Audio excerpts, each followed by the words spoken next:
Good afternoon, everybody. I'm Josh Ellsworth with Stahls TV and Stahls CAD Cut Direct, and I'll be presenting this session, Making CadworxLIVE Work for You. We have a tremendous amount of response to this particular session, so there's a lot of you out there logged in today watching this webinar, and hopefully we can get to all of your questions, if not during the session, then after the session. But please note that when you're logged in through GoToMeeting, there is a little questions box in the right-hand pop-out on your screen. Feel free to chat questions in throughout the sessions. Those will come in directly to me, and then we'll have a log of them after the session. So anything you want to say to us during the session, feel free to chat it in there. We'll get a report after the session that shows who asked what question, and make sure we do our best to get back to everybody either throughout the presentation today or afterwards. CadworxLIVE is a very powerful tool, and I'm really excited to show you this tool for both beginners and advanced users that perhaps have been using CadWorx for some time. I know we have a diverse group of people on today, and as people are starting to log in, because the numbers are continuing to go up here, I want to launch a few polls. It's typically how I like to start my session, so I can get an idea of who we have in the audience here today and some of the details really about the mix of folks, the types of businesses you have. So the first thing I want to ask is how many vinyl cutters each of you own in your particular shop, and this will give me some perspective on the size of companies we're working with today.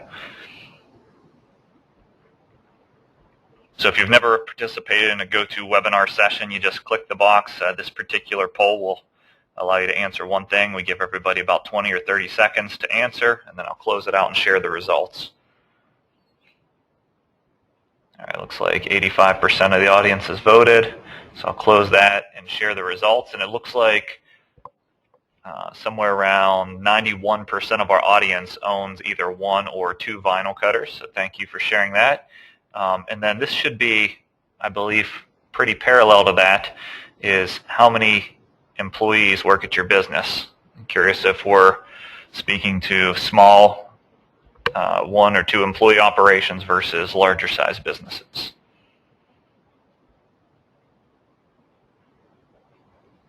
Couple more seconds on that one.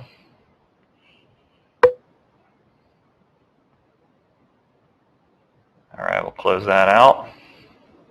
Share the results. It looks like the majority are one or two person operations, and then 3 to 5. So time is very important, obviously, to all businesses, but especially those with limited employees, because obviously you want to automate anything you possibly can to protect your time, so you can be doing things like selling and marketing and all the important things to grow your business. And then the last question I want to ask before we get started is, what is the most common way that customers bring you art? And obviously people probably bring you art in a variety of different ways, but the most common way, and this will help as we kind of take a tour through CadWorx, and I can address each particular way. Give you a couple extra seconds on this one.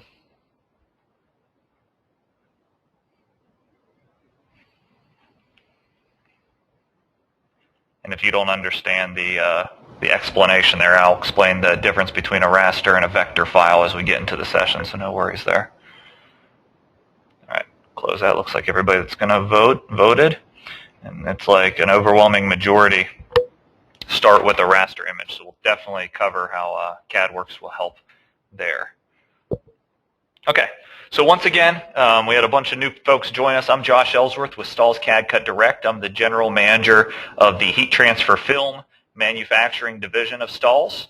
So you can visit our website over at cadcutdirect.com. We have a complete line of manufacturer direct heat transfer films. So of course, being a seller of heat transfer films and a manufacturer, in order for you to be successful and order our materials, we need to teach you more efficient ways to create artwork, better ways to create artwork, and ultimately help you as you're starting your business or growing your business with art creation. And that's the reason that CadWorx is an integral offering to Stahls customers that we absolutely give away for free. So if you are a Stahls customer, you can log in, if you've never have before, to CadworxLIVE.com. You can see I'm logged in as Josh Ellsworth. You log in with the username and password. If it's your first time, you register for a free 30-day account. while we confirm that you're a customer of Stahls, and then you get ongoing access. So it's an online designer. You launch through a web browser, and once you get into CadWorks, you have two basic design portals that you can work with, and we'll walk through both of these today. You'll have a design studio, and then you'll have Easy Teams. Easy Teams naturally is for team name and number combinations, or individual names or individual numbers. So if you're doing any athletic numbering, Easy Teams is a great tool for that. We'll walk through it.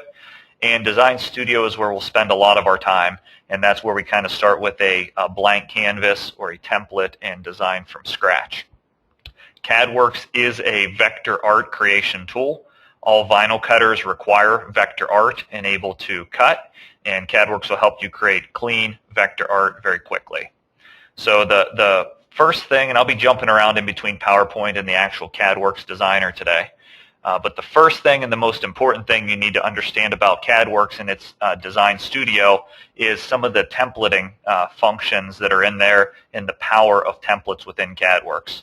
So we've taken a few photos of different designs we've created from CadWorks to show on the screen here. In a moment, I'll walk you through how to work with templates, how to size designs to the proper size to fit certain garments or placements, some different alignment tools when you're working with graphics, and then ultimately, for those of you that are more experienced with CadWorks, I'd like to walk you through how you can build your own templates and your own size to fit options for different wearable items that you may create. On the screen here is one of the more popular garments that are out there in the industry right now. It's called the Billboard Crew. It's from a company called Pennant Sportswear. They have one. And then Boxercraft actually launched their version. It's called a pom-pom tee. And it's just a real oversized long sleeve t-shirt. But anyways, the reason I point this out is we've built templates specifically for trending garments, trending decoration styles, and I'm going to show you where to find this within CadWorks. So without further ado, I'm going to launch the Design Studio, which I've already popped open in a window here from my login under CadworxLIVE.com. And this brings me to my blank landscape where I can start creating. And for those of you that are having issues with audio, I believe audio should be clear for you. I have it turned up on my end as high as it can go. Can somebody just type in audio good if you're hearing me nice and clearly and seeing my screen? Good, good, good. So the majority of the folks are good. So for some reason the audio is broken, it may be your connection speed. Rest assured that this is being recorded. It's something we will make available to the folks that logged in and attended today so you can review these concepts.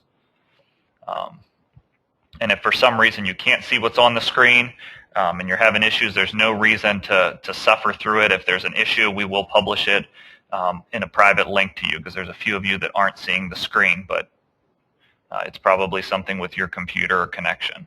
So anyways, we'll move on from there. So I am in the Design Studio right now. When you get to Design Studio, you have a few different options. There's some quick commands on the left-hand side of the screen here, and I'd like to start with templates. It's a good place to start with CadWorks. So when I launch templates, it is going to pull up all of the latest templates that have been populated into the system into a variety of subfolders over here on the left-hand side. So if I wanted to pull up the business folder, I can click and do that, and you can see there's 4 different pages of templates or layouts, vector-ready layouts that you can customize to ultimately create ideas for customers or to incorporate their logo within a design. So I'm just going to pick a basic layout here. To start, I'll scroll through some of these to give you a picture here, but if we just do something like this, Eastern Rentals, and open that, it will populate directly onto my design screen, and my design screen is completely interactive.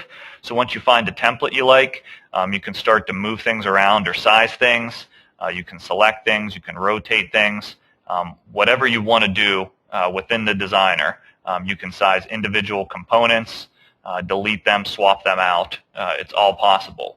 One of the biggest things about CadWorks is the actual text editor. So if I want to change this text and what it says, I can simply double-click the text on the screen. And the text maintains all of the effects that have been added to it. What that means, if you look at the film strip in the bottom of the screen, you can add and remove effects to a piece of text very easily. And right now I can see this word Eastern has the text element, which this is all of the attributes of the text element that I can change. And it has the circle text effect added to it, which is giving you the arched effect in the context of the design. So if I don't want this to say Eastern, maybe this is for, let's just do University. It'll give me a live preview directly within the editor as my screen refreshes. And then I can click on the font style as well and change that. So if I launch the font menu, those of you that are familiar with CadWorks know that there are a ton of fonts already within CadWorks in a folder system. So I can go to like athletic fonts, and I can scroll through the pages of different athletic fonts that are available to you within CadWorks. All the popular Stahls fonts are within CadWorks, so if you order pre-cut numbers from Stahls, you can cut varsity names to match. It's all right here. You can also, if you want to use your own font from your local computer, as long as it's a true type font, you can upload the font from this particular button at the bottom of the font menu, and it'll allow you to upload the font and use it, and you can actually save it under your fonts for future use. That way you don't have to upload it every time. But in this case, I'm just going to pick a basic varsity font. Open that. It will apply the font change directly to the text. I can change the size of the text. I can change the fill color. The line color is ultimately the outline. Really, there's no reason to assign a line color when you're cutting because the cutter only reads the wire frame or the vector cut path. There's not reading any additional color. You can change character spacing if for some reason I didn't like the way this was formatted and I wanted to put a little more space in between the individual letters or characters. I can increase or decrease that as well right within this screen. From there, you can click on the circle text in your film strip, and if it's something that I want to change, I can change the height or the width of the circle text. I can reverse it, if I wanted to do sort of a mirror image effect. All with the click of a button. Change the rotation. There's a lot of different things. If I wanted to add an effect to this text, if the circle text, wasn't something I wanted, I can remove that effect. And then I can add a new effect with just the Add Effect button. And there is the same sort of folder system where you can get to a variety of different effects that are already pre-created for you. Effects like drop shadows, where I can simply click a shadow, open it, and it will do a drop shadow on my design, defaulting to a gray fill color. But then I can, if I want to change the fill color, I can change it. I'll change it to green so we can see it. And you can see the drop shadow, and I have the drop shadow highlighted, so I can change the offset, the different gap space, whatever I'd like to do. Once everything is created, I can click OK, cancel out of the font menu, and it drops back within my design. And then I can rotate it, lay it out however I'd like from there. Likewise, if I didn't want this Reynolds, I can delete that. I can take the clip art and I can swap that out just by deleting what's here, clicking on the clip art menu in the left-hand column.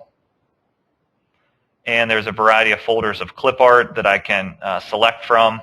If this was for a baseball team or something like that, I can click on, or I can search for baseball up in the top right, and it will search all of the subfolders for the baseball designs and pull them up.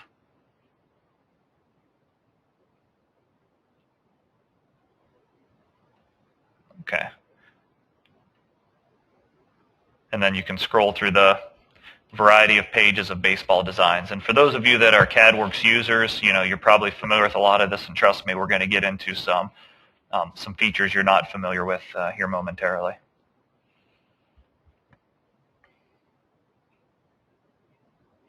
I got a lot of things going on my computer, so it's running a little bit slow today. So let me go directly. There we go. So I can pull up a baseball design, open it up,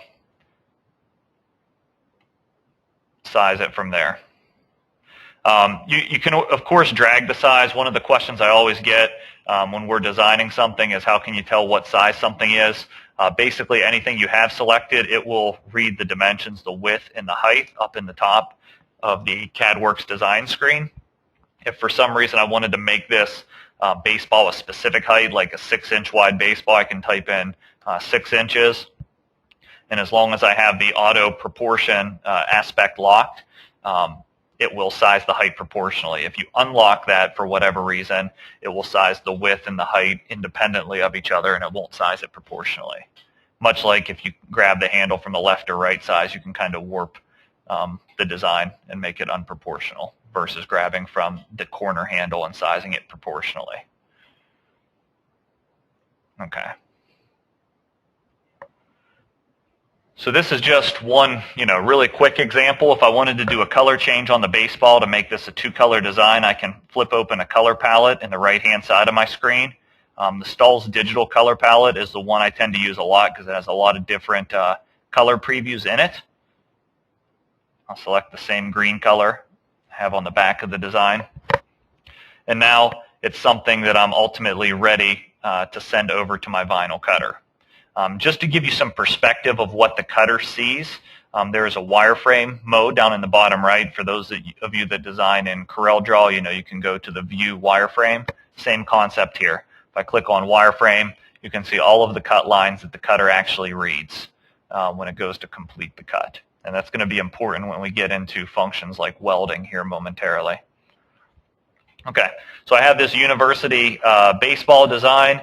Maybe this is going on a variety of t-shirts for a youth league or something like that, so I need to size this down to a youth t-shirt. There's a really cool function in here called Size to Fit.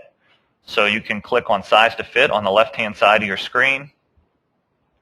And there's a default size list in here, but you can actually set up your own sizes as well. So if this is going on a youth small shirt, the default is 9 by 8 inches of available space or size. I can select that, and it will size the whole design down. You can see it sized the width to 9 inches, and it sized the height proportionally based on the layout of the particular design. Now, if you are very familiar with different blank apparel suppliers, you'll probably, let's say you're going to source garments from Sanmar. You may know a specific available space to decorate on a Sanmar cinch bag or something like that, where you only have a 7-inch by 6-inch space to decorate on that particular style number. You can go into Size to Fit, and I can set up my own style number. So if I want to say, and I'm making this up, Sanmar style XYZ for their cinch bag, and I can say a global width constraint of 7 inches and a height constraint of 5 inches. I can add that to my list. Now, the next time I log into CadWorks, or even immediately, but it will maintain this Sanmar style XYZ down in my Size to Fit list. So if you have a particular inventory of items that you find yourself decorating a lot of, whether it's the latest, Billboard Crew t-shirt or the latest capri pants from Boxercraft, and the decoratable space, it's nice to set up these pre-sized Size to Fit lists. You simply select it, and it'll size the design proportionally for that particular decorating area. Okay, so before I take this over to vector cut and everything, I wanted to, something I pointed out on the PowerPoint is this particular Billboard Crew and kind of saving and building your own templates and Size to Fit. So we covered building your own Size to Fit, but I want to show you how to create these layouts and where to find them within CadWorks, since this is a really hot item. So I'm going to delete this off of my screen. Of course, if I like this design, I can save it under my login to recall it later. So what I'll do is I'm going to launch from the templates again. And over in the template menu for all CadWorks users, including you, there's a folder called Jumbo Prints. So if I launch Jumbo Prints, I see these sorts of layouts that work across those Billboard Crews.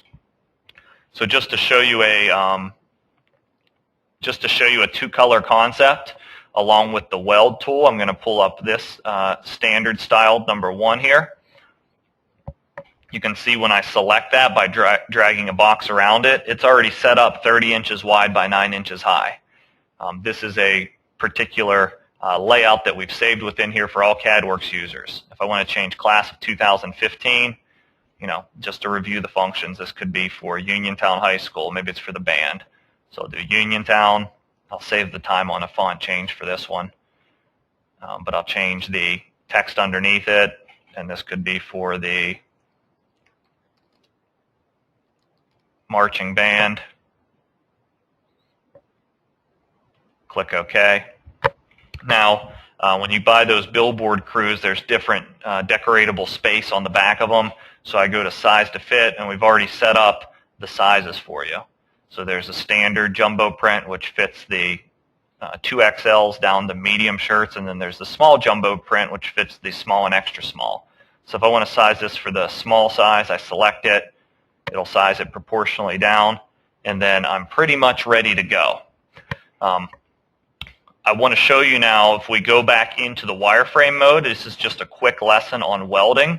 If I go into wireframe on this, and then I zoom in, you can see on script text especially, you have some areas that are going to be problem areas. You see where the A is cutting into the R is cutting into the C, and so on.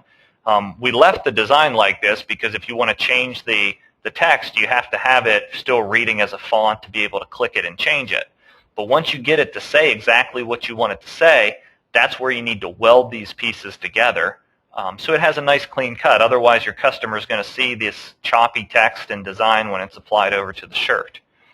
So in order to weld that together, I'm just going to select the pieces I want to weld together, and you'll see the weld tool becomes available for me to select. When I click off, there's no weld tool available to select.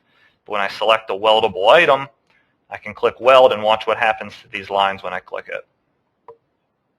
You can see now I have nice, clean cut lines. It's all one solid piece, and it's ready to send over to the cutter. So let me take it back out of wireframe view, and I'm going to show you how to send this over to the cutter in 1 second. Before I do that, I want to show you one more thing here. Let's say for some reason you're designing something and this marching band got out of whack somewhere. I know I want it positioned here, but I want it centered underneath the Uniontown. There's some really quick and easy alignment tools where I can select multiple objects, go up to a line up in the top menu, and I can align things to the left, to the right, or center them much like a standard word processing program. It can also align them top, middle, and bottom, but we'll center these. And then if I wanted to move it up, I can do that.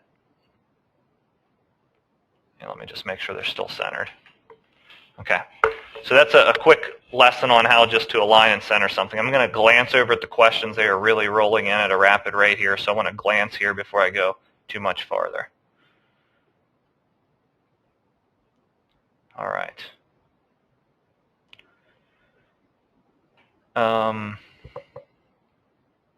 Gene asks, can you sub numbers on the billboard jumbo design for the second line? Yeah, you can put anything you want here.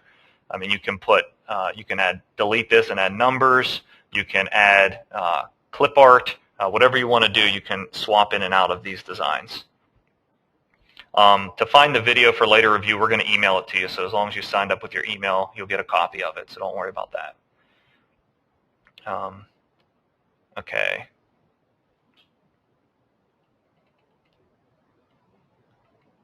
Let's see. There's some questions about the Cameo that I'm going to get to momentarily, a different type of cutter. Okay, and then Deborah asks if the colors are the colors of the product we sell. Yes, and actually just a quick update for CadWorks users. We're working to update the color palette, so it is all the Stahls materials moving forward, which is going to take us some time. But as of right now, I think we just have Premium Plus set up, and Transfer Express color palette set up, and the Stahls digital color palette set up as well. But yeah, in the future, we'll have all the materials available as a drop-down for the color palette. Okay. All right, and Mendy wants to ask how to cut these designs in multiple colors, so let's just go right there, and I'll jump back to the questions in a bit. Once you have everything created on the screen and I'm ready to send this to the cutter, it's really easy. I can do one of a variety of things. One is you can export this in a vector format. So I can take it directly from the CadWorks designer and I can export it as an EPS, which is a vector format, or a PDF or PLT vector format. These are all vector formats that are recognizable by most cut drivers. So if you already have your vinyl cutter set up, you have a specific cut driver that you like to use that you're comfortable with for sending designs to that cutter, you can simply export designs from the CadWorks Design Studio, import them into your local cut driver, and send to your vinyl cutter. So I have some customers that like to do this, especially if they're operating on a Mac computer, where right now the cut driver I'm going to show you is not compatible with a Mac. They'll just export the vector format, bring it into their local cut driver, and boom, they send it to the vinyl cutter. Now, if you don't have a cut driver, or maybe you're not happy with your cut driver, I'm going to show you another part of CadWorks called Vector Cut that's already kind of like integrated with CadWorks. So if you have something on the design screen and you want to send it to your cutter, you can go File and Send to Vector Cut. And what that's going to do, it's going to take everything that's on the design screen and it's going to download it to Vector Cut, which is installed on my local computer. So let me repeat that. I just want to make sure everybody's with me. CadWorks is a designer that's launched through an online browser for all your design work. So all that happens when you're connected to the internet. Once you complete and you want to bring it down to send to your cutter, you either need to export it, which basically downloads it to your local PC or Mac computer, or click Send to Vector Cut, which is just automates taking the design to the Vector Cut cut driver. So you need to understand how to get Vector Cut before I design this, or before I send this to Vector Cut. So under your CadworxLIVE login screen, there's a button called Downloads under the Support section on the left-hand side. And there are two versions of Vector Cut. Vector Cut 2.0 was released, I believe, yesterday. So we're going to show you that one today. It has some really cool features I'm excited to show you. All of you that already have Vector Cut installed, the standard Vector Cut 1.0 or the current version, uninstall that before you download the new one, okay? But you can download it for free. It's just a cut driver, and it supports these cutters from this list. So I'll give you a second to glance down through that. Those are the direct supported cutters, and if for some reason your cutter's not on the list, that's okay. Most any HPGL cutter is going to be your ticket to success, and I'll show you how to set that up.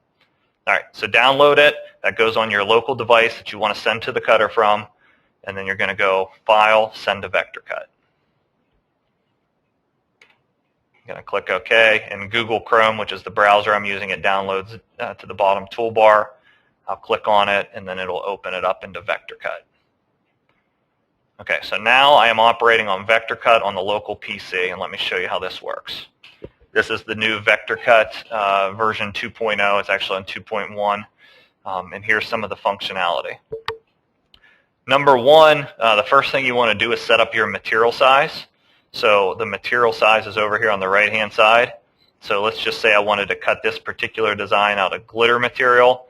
I know glitter material is about 20 inches wide. It's actually about 19.68 is the actual width of the glitter material. And I'm just put in 36 inches for the length, so a yard of material by 19 inches wide. Something new for this version is you can actually set a margin offset, or what we call a gutter, on Vector Cut, which if I zoom in, you can see there's a little unusable space here on the edge of the material. So that accommodates where your pinch rollers go. So if you have like a Roland GX24 vinyl cutter, which cannot cut in front of the pinch rollers, you might set a 1/2-inch gutter on the edge of the material, and you can see it brought in the side of the design. That way, you have to stay within the actual cuttable area, not just the material width. So you can handle it like that with the offset. And then a lot of people will do a lead-in edge of like just an 1/8 of an inch or something where you're going to start your material. As I can see here, my design, as I've sized it, is exceeding the width of my material with the particular offset that I've selected. So I'm going to need to rotate my design. Just a click of a button to rotate it. And of course, when you're cutting with heat transfer film, you have to mirror your image. So I'm going to click Mirror as well. I'll zoom out so we can see what's happening here. You can do a lot of cool things from Vector Cut. My favorite feature is cut by color. That's something when we used to sell a lot of roll-in cutters, and we still do. The Roll-in Cut Studio did not have a cut by color feature, and it was painful to have to break apart designs by color and send them to the cutter. Here, it's very simple. It has color recognition, so I just simply select the red or the blue or whatever color I want to load into the cutter to cut and select it from the list. It operates kind of like layers would in Illustrator. Something else you can do is make multiple copies. So if I wanted to make multiple copies within this version, you just click on the quantity button. Oh, you got to make sure it's selected first. So draw a selection around it, click on the quantity button, and then I'll say I'd like to have 2 copies of this design, and you can actually specify the spacing that you want in between the copies. Or if you have 5 yards of material and you want to fill it, you can fill the entire page. But I'll click OK on 2 copies, and you can see it's just going to make a copy directly beside it based on the selection that I have made. What a lot of people will do if I hit Control-Z on my computer to take it back is they'll actually select the color that they're going to be cutting and then go to the quantity there. And you know how I was able to fit 2 up before. Maybe if I just select that, maybe I can fit 4 across there.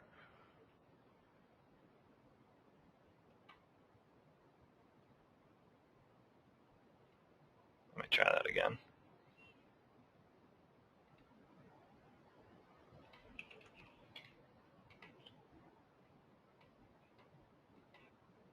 All right, it's giving me a problem here, so maybe I broke it here.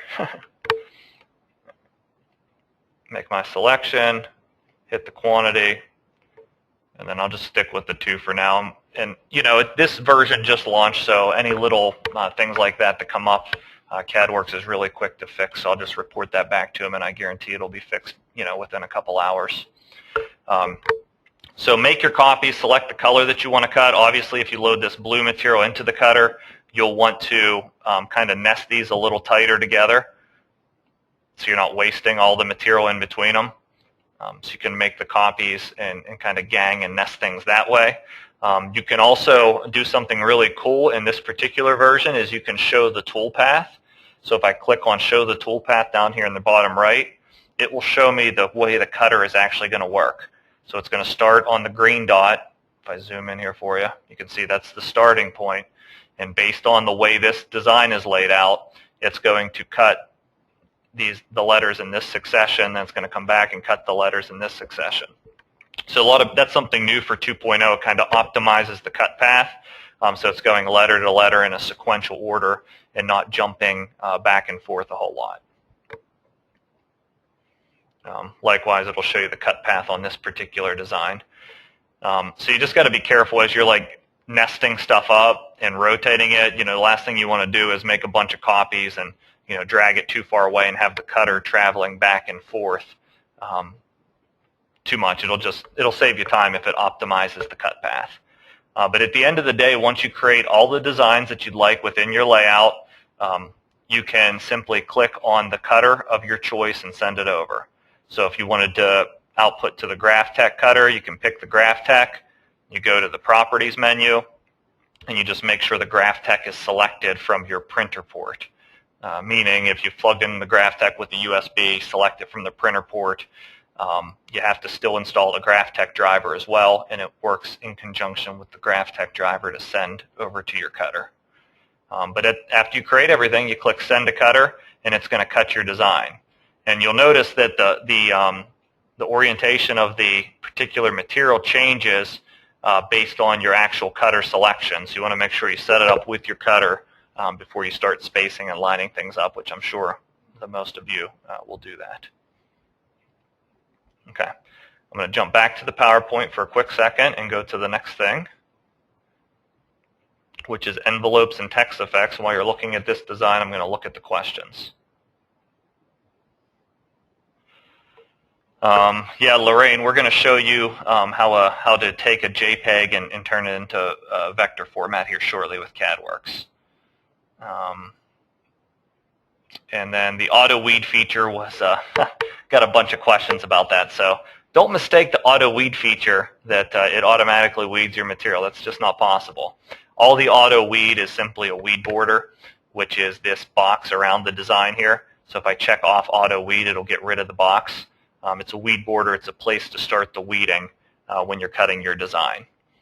Something else you can do if I'm cutting a large design like this, perhaps I want, a breaking point so I'm not pulling all this big piece together. With this version, you can actually pull in weed lines over on the left-hand screen. If you click on weed, you can drop weed lines here. If you left-click, it's going to drop a horizontal line, and basically this will cut through the heat transfer film but not through your design, which gives you it helps with weeding details and breaking up designs. And if I right-click, it'll drop a vertical line. So it's just, on sign vinyl, it's very common to drop in weed lines to make it easier to weed and pull off in smaller pieces. But here you just right-click for a vertical line, left-click for a horizontal line, and it will cut that line through the excess but not through your actual image. Okay, so I want to talk a little bit about envelopes and text effects. Something you're going to have the opportunity to do at the end of this is a thank you for coming. We're going to extend a free sample of material to everyone here. You're going to have to pick one type based on what you like and what you see today. The particular material for the shoe application is called fashion film. It's one of our fastest growing materials. And the reason why is it's just has a really nice pressure sensitive for heat pressing and releasing on tough to do items. So it's great for lightweight t-shirts and whatnot, but you can also use it for shoe applications. And so these are actually my shoes that I wore to the last trade show to match my neon yellow shirt that I was wearing to kind of draw attention and people to the booth to check out the stuff. It was bright, definitely. So anyways, we took some measurements on this shoe, and it was clear I just didn't want a normal JE on this shoe. I wanted to sort of follow the angles of the shoe. And also, when I wanted to take the Stahls text around the swoosh, I wanted to do a similar thing. I wanted to follow the angle of the swoosh as well. And so in CadWorks, we call that an envelope that you can apply to any text. And so let me just show you some envelopes. Bring up a new document here. Just do something simple. So if we did something like the Bucks, did a quick font change.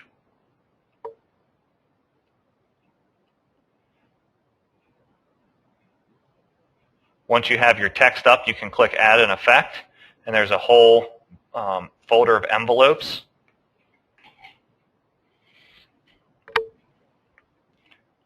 And you can see there's two different pages of styles. The one particular one that I selected was going from large to smaller or smaller to larger. So these are just really complex text effects to create in a graphics design program that are available to you with a click of a button. So you have anything, all different sorts of styles, probably more than you'll ever use, but just a really quick way to add an effect to text. You just click on it, click Open, and it will add that effect, and then you can click OK, and it'll populate right into your cut screen, and you're ready to cut. Now, of course, for the shoes, I needed the inverse of this effect for the left shoe versus the right shoe, so I ended up going to Edit, duplicating a copy of the image, and then I would double-click on the text again. I would remove that envelope, and now I'm looking to add the opposite envelope, running from smaller to larger down here. And so I should have two complete opposites. You could do some really cool design work like this with text, with dropping things together. But that just gives you a quick example on how you can add effects and change that right within CadWorks just by using an envelope.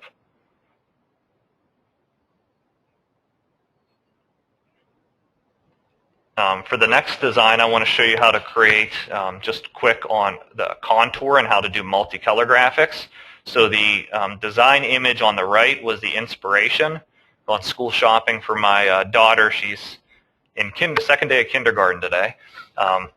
So we went to Justice. She can finally fit into their clothes. So of course I'm walking around the store snapping photos with my cell phone to get some design concepts. So on the right is the concept where it seems to be really popular to mix media such as metallics and glitters. So I took the concept and brought it back and used a background of fashion film, which is the black color in the background, and then I used metallic gold fashion film, which is the love and the dance, and then I dropped in the glitter flake gold material as the foreground for this color. So we have complete design tutorials on how to heat press multicolors on our YouTube page. But if you want to know how to create the art for this, that's what I want to show you now.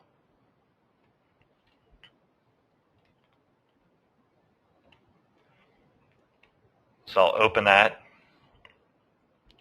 That's the other thing about CadWorks. When you create something and save it and go to File, Open, you can literally see I have 13 pages worth of designs that I've created within CadWorks. There's the one that was for my shoes.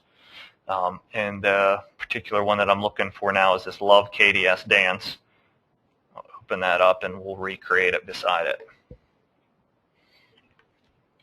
So if you wanted to create this from scratch, it's pretty simple. All you do is create the text, assign the font selection, and then when you're working with it, you just add the contour effect to it. So I have the original text, and then I have the contour. So if I remove that, I'll just show you how to add it again. Go under the contour effects, which is also known in design software as an offset or an outline. And we give you a few different options. You can do a small contour, which is a small outline, a large, an inside, a gap outline. Just gives you a point of reference, a place to start. So if I start with the small contour, you can see the contour is selected in a film strip. From there, I can change the distance. So right now, it's if I wanted to make it 1/8 of an inch, I'll just do 0.125. It'll draw the outline. And what I'm looking at here, I have a full image of the background, a full gray layer and a full blue layer, which is great for materials that are layerable. If for some reason I didn't want any holes, I can click on no holes, and what that will do is it'll eliminate this hole in the center of the O and this little sort of area I'll have to weed in the center of the V. I'm not sure I like that because it's going to make this feel heavier, so I'll keep the holes there.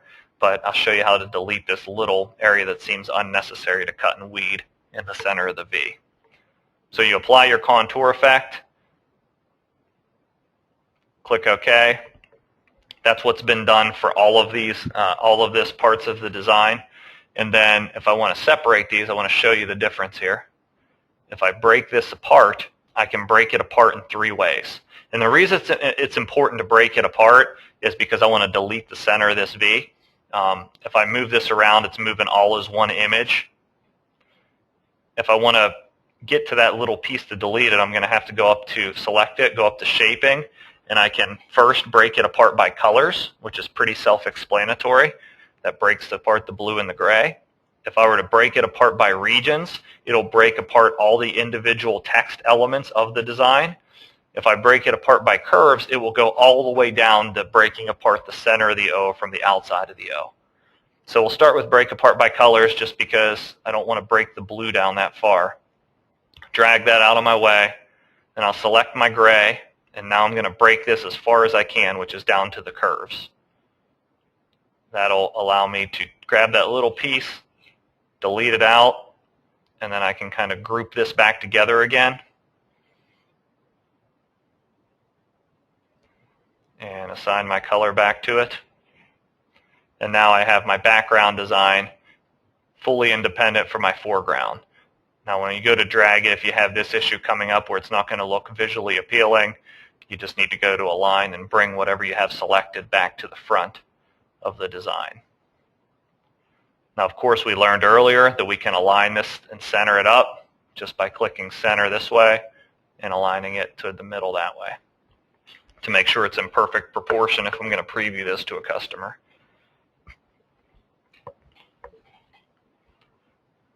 So I can lay this all out. The key lesson I wanted to give you there is that that's how you would do it if you were doing full layer on layer, cutting a full background layer, pressing it, and then pressing a full foreground layer on top of it. When you're working with materials like glitter, they're not recommended for layering, so you need to do what's called a trapping technique. And there's a key way to do that. So if you remember that design I showed you, this particular center of the design has glitter flake layered on top of another material. Now, our product testing lab does not recommend layering glitter flake on top of anything. Some customers have reported success of layering it on basic films. That's up to you if you want to test it and dial it in. But the position of Stahls is that we don't recommend layering of glitter on top of glitter or glitter on top of anything else. So let me show you how you can do the trapping technique to where we can guarantee the durability for you. All right, so once again, I'm going to have to break this apart, right? Let me zoom it in here. Okay, so first I'm going to start with, I'm going to break it apart by colors because I want them to read separately. Now, if I were to slide this around, I move it, and I have full layers. Somebody asked earlier if there's an undo, so if I want to move that back, there is an undo to take away the last action. Just click on it there, undo and redo are up in the top of the screen. Control-Z does not work within the designer as a shortcut. But what I want to do now is trapping, which basically means I want to create the garment show-through of this particular design so that the glitter foreground, which is represented by this chartreuse color, is applying directly to the garment. Now, under typical conditions, a lot of people would think, well, can't you just cookie cutter that right through the design? I'm making a duplicate because this is not the way to do it, but I want to show you. You could select both pieces, and if I go to shaping and combine, basically it's going to punch the foreground through the background. The best analogy I can give is like a cookie cutter going through cookie dough. So I hit combine and see how it punched through. So basically what I'm getting is garment show through coming here. It's not really white. If I go to transparent down in the bottom of the screen, I can see that that's garment show through that's intended to be coming through there. Now the issue is if you were to cut and weed that and then try to line this up, anybody that's heat applied a two-color design knows that it's, I believe, impossible to line this foreground exactly inside of that background without having any little garment peeking through the back there. So what I actually recommend doing, instead of doing a complete cookie cutter of it, I'll go undo a couple steps. What I want to do is I want to do that function, but I would need to do it in kind of like an inset of the cut lines. So I'll double click on this foreground, and remember I told you there was multiple ways to do a contour. I'm going to want to do an inside contour in this case. You can see how it brought in the cut lines to the inside. It warps the text, but that's okay. It's not going to be visible. I bring it down to something really small, so there's just a faint inset of the cut lines here. 0.03 seems to work for this size design. Click OK. Now, when I break this apart by colors, I'm going to try to click and drag this green out of here. Okay? Show you here in a second what's happening. I'll assign this a different color so we can see.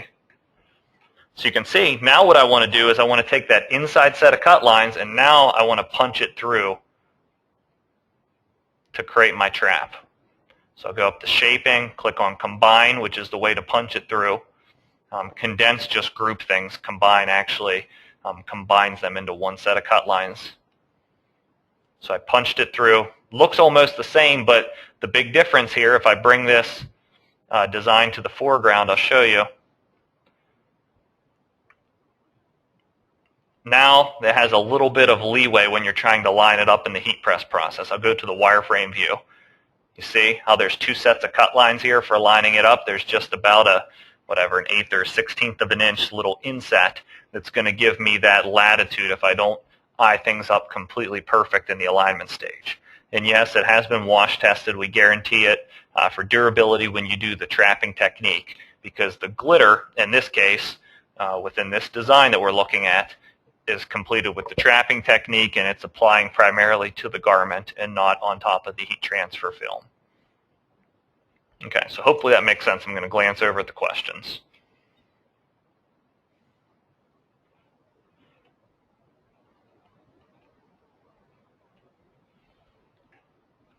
Okay.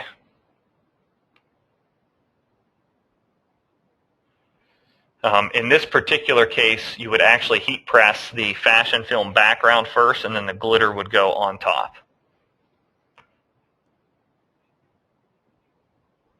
And you cannot press vinyl over glitter. Glitter cannot be layered on. We have had people that have layered glitter flake on top of screen printed transfer ink before. I would just recommend anything like that that's a mixed media. Just test it yourself first to confirm durability, but we have people that are doing that.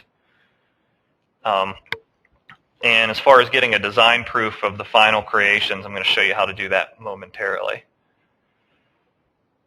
A lot of questions. Like I said, I'm going to have to get back to some of you, and some of the questions I'm just skipping over because we're going to get to stuff that cover them, so stay patient with me, please. This is another example of that sort of trapping technique. You can see on this Mount Moriah, it looks like glitter on glitter for the MMCS. That's actually trapped and creates a real nice vibrant effect.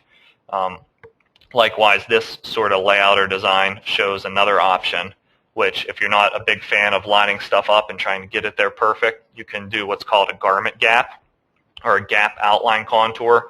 You can see you still get a two-color look, but there's definitely more of a tolerance with layout if you were to do this design on the right with the glitter. It doesn't have to be a perfect layout. And that's just, you guys may know this, but that's just a function within CadWorks. If I wanted to add a garment gap on this, I just go to my contour effects, and there's one called gap outline. Click OK, and then I can change, everything about it to heat press it. Okay. This particular example shows the same sort of thing, a two-color glitter design where we've done some welding. I showed you earlier in the tutorial how to weld script text together, so you can review that part of the recording when we distribute it if you need to know that. The welding we also used here in combining the J to the M, which stands for Jefferson Morgan Rockets. So, welding does not have to just be for script text. Welding can be about combining two different parts of the design. If for some reason I wanted to take this Love KDS Dance and kind of, make it a little more abstract.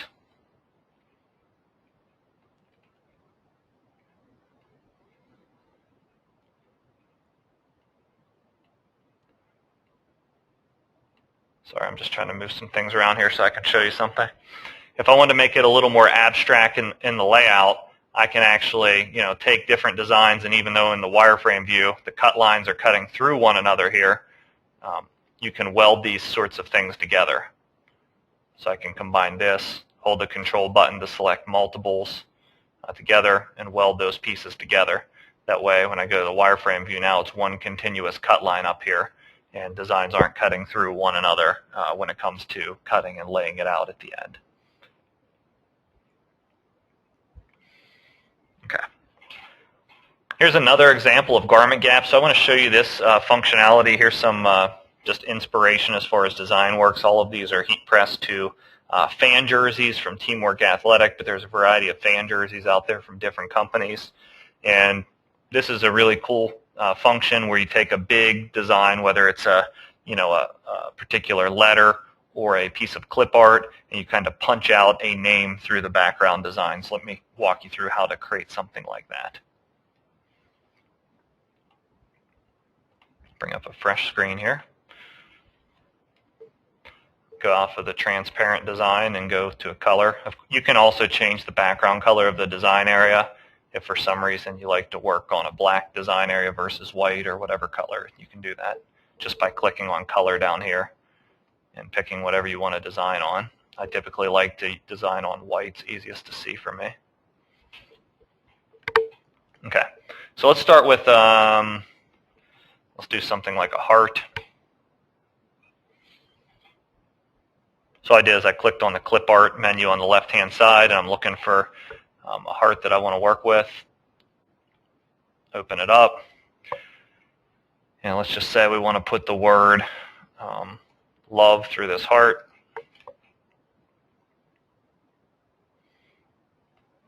Pick a font that I want.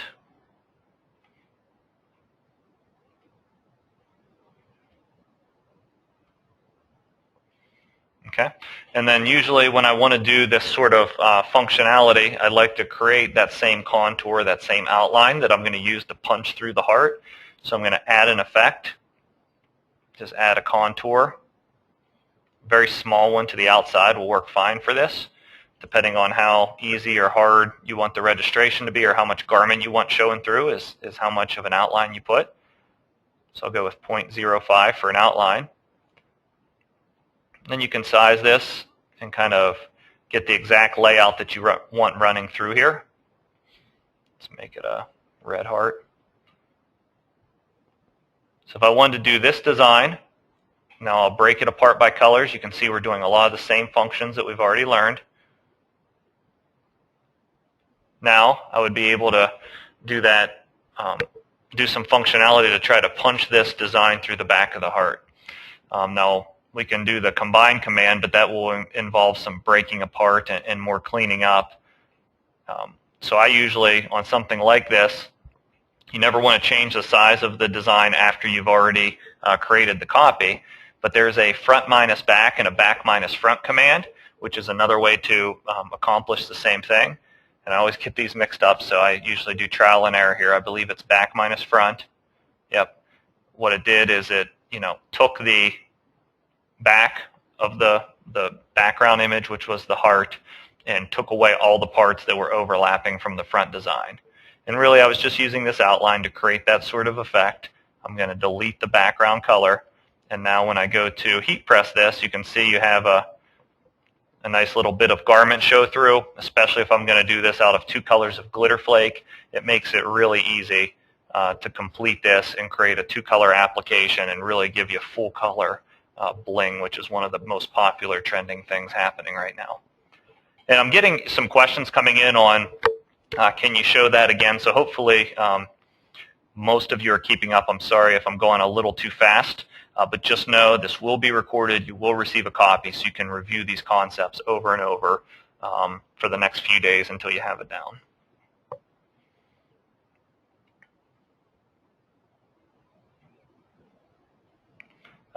A good question was, are any of these techniques interchangeable with embroidery? The cool thing about CadWorx is if I wanted to ultimately sew this out or create a satin stitch on it or a zigzag stitch for embroidery, you can just export as a PLT or another vector format that your digitizing software accepts, and then you can do all the digitizing in your embroidery software. So for an applique type job, I may send this to the vinyl cutter and cut it out a pressure sensitive twill, but if I want to create a sew file on it, I would send it to my digitizing program and ultimately match the cuts up with the sew file over at the embroidery machine. And Stahls sells Twill Stitch Pro Plus, which is our sort of applique program, which is great for a new rip-away applique technique or zigzag or satin stitch designs, and it's only $499. So it's really nice to use in conjunction with CadWorx. And CadWorx is free if you're just logging on. Okay. So that's that sort of concept and design. I think the next thing I'm going to get to, you can see how that's utilized across a variety of platforms. And the next thing I want to talk a little bit about is different prints and patterns. Patterns are becoming immensely popular out there, or have been for some time. It just seems, the latest pattern right now is chevron. It used to be zebra. Zebra's still kind of going strong, and just, more and more patterns are trending out there in design and even in school spirit wear, where teams want to incorporate patterns as part of the design. So how do you do that with CadWorx? How do I do that with my vinyl cutter? And let me show you how. Let me start with a new screen. I'm actually going to save this one because I like it.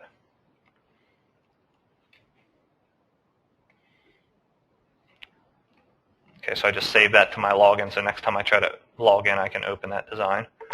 I'll go to a new screen. And from here, I can pull up a particular pattern. Now, CadWorx has some patterns in there.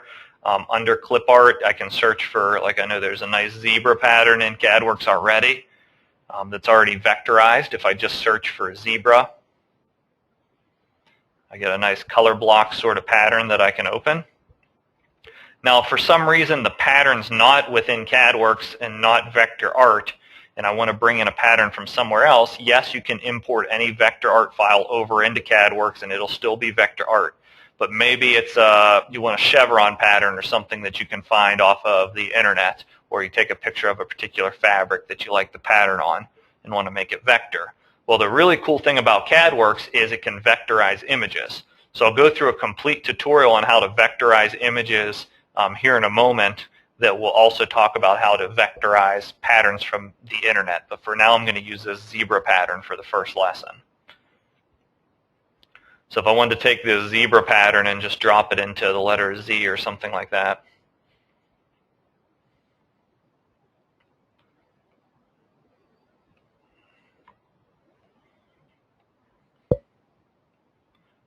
just getting everything I need to work with on the screen here.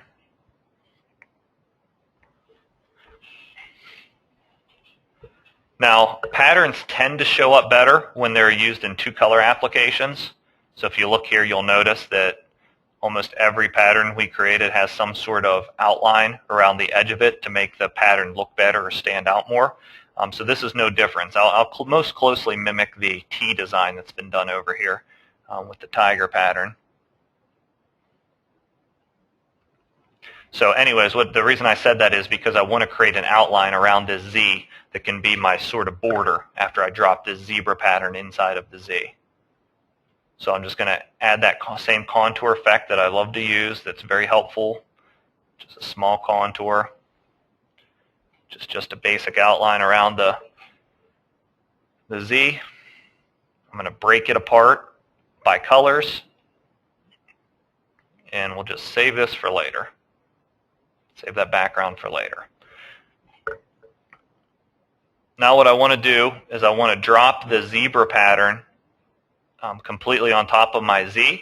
Now I want to make sure that my pattern is bigger than the actual text that I'm intending to create it out of.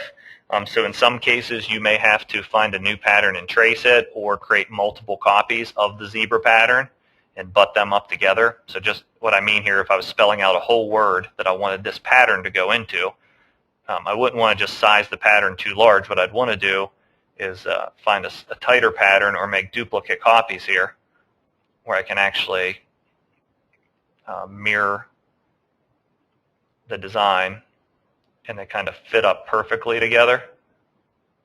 At the edges, you see how the edges all fit together, and then we're going to use that same weld command. If I go to the wireframe view, you see how it's overlapping here.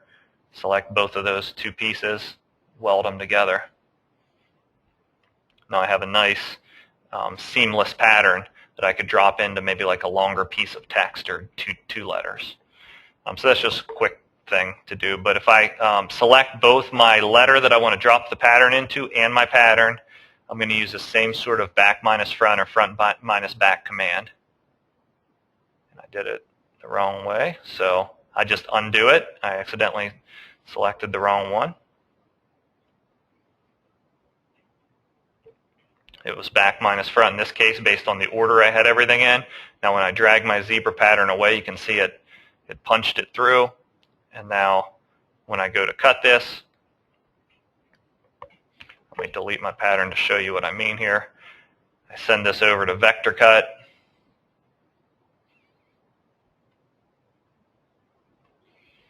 I open it up. And then I can cut by color. So there's my zebra pattern ready to go out of my black material, and there's my background Z out of my silver material. Now, of course, if I'm doing something that's layerable, like in this T example, this is fashion film electric on top of fashion film black. Fashion film is completely interchangeable with itself, so I can go full layer on layer. If I'm doing something like a pattern out of glitter flake material, then I need to do that same sort of trapping technique, and it can become pretty complicated and time-consuming to weed, because when you start to trap on a pattern with the border, I have to go in and individually weed all of these lines and stripes, so the foreground blue in this case can make contact with my garment. So I don't mind showing you how to do that. I just want you to be aware that it's going to add a little more labor to the process. It's really easy to do. All I'm going to do is double click on this pattern, and I'm going to add that inside contour, remember? You just do the inside contour, because I want the set of cut lines inside. That's way too large of a contour. I'm getting really thin lines here. In this case, I probably want it to be like 0.01 or 2. That looks better. So just a little bit of an overlap. Click OK.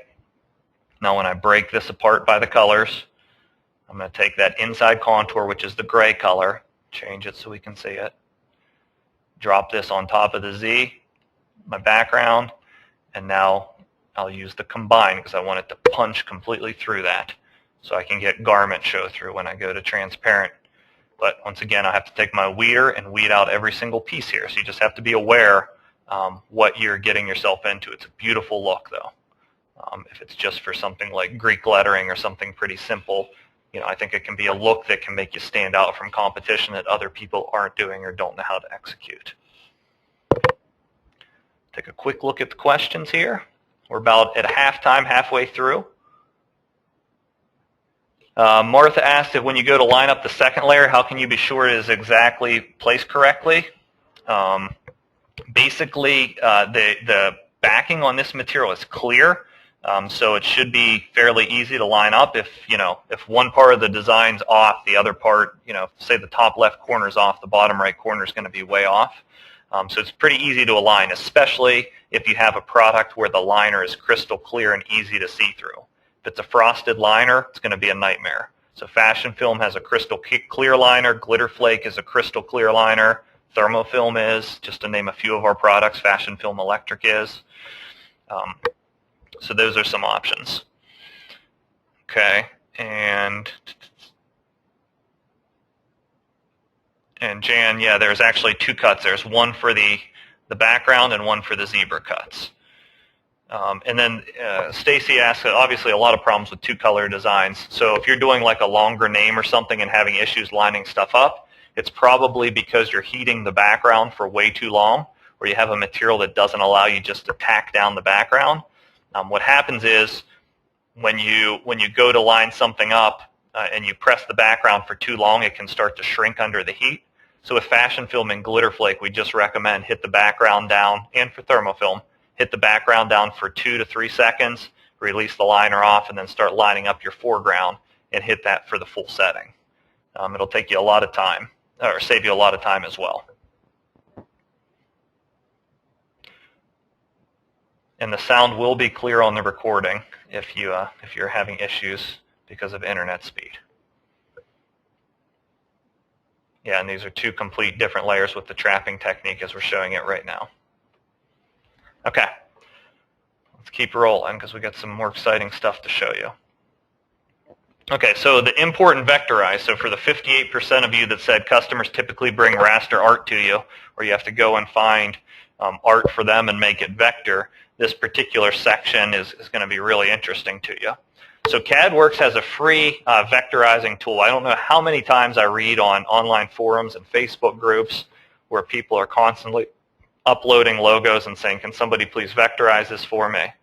Now there are some logos that you're going to need to do that where you need an artist to actually redraw it, but in a lot of cases you can automate it for free with CadWorks.